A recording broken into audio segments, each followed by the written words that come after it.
What's up, everyone? Welcome to the Power Play with CJ. Today we're going to talk about Justin Schultz making his decision and signing with the Edmonton Oilers. Signing the entry-level deal to join, Eberle, Hall, Yakupov, Nugent Hopkins, Piavi, all those young, talented forwards.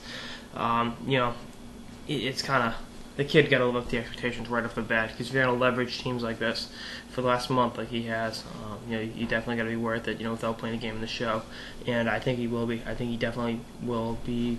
Number one defenseman for the Oilers in due time.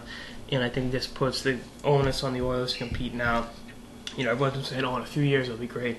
A few years is this year, okay? You can't be pussyfooting around saying, they're going to grow together. No. You've had the first overall pick for 3 straight years. You got another young sniper in Eberle, who's great. And now you got Schultz in the mix. The most sought-after collegiate free agent of this year's draft. And in pretty much in recent years, too. I think now it's a time for Edmonton to compete. If they don't, start firing people. Tambolini got to be out of a job. But I like it. I like the fit. I think it's a round peg and a round hole. And I'm already wrong on my first free agent pick. I picked him to go to Vancouver.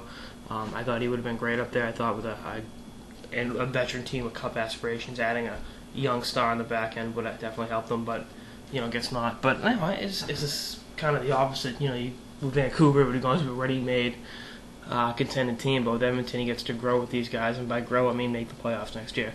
Edmonton got to be a top 8 team. End of story next year.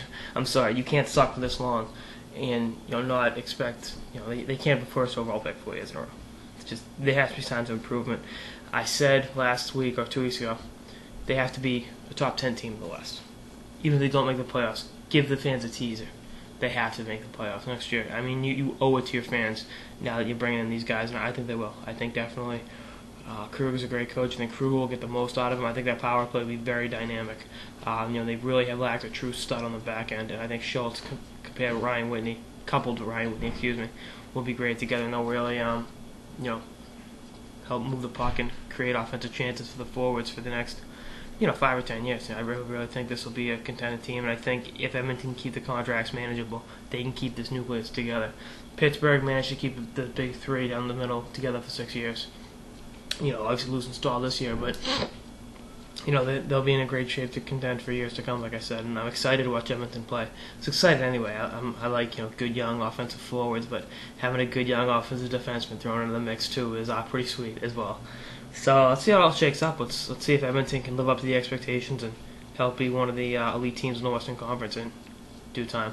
So that's all I got in this episode of the Power Play with CJ on Schultz making his decision and going to the Edmonton Oilers. It is what it is. Stay tuned for more episodes throughout the offseason and beyond. Later, guys.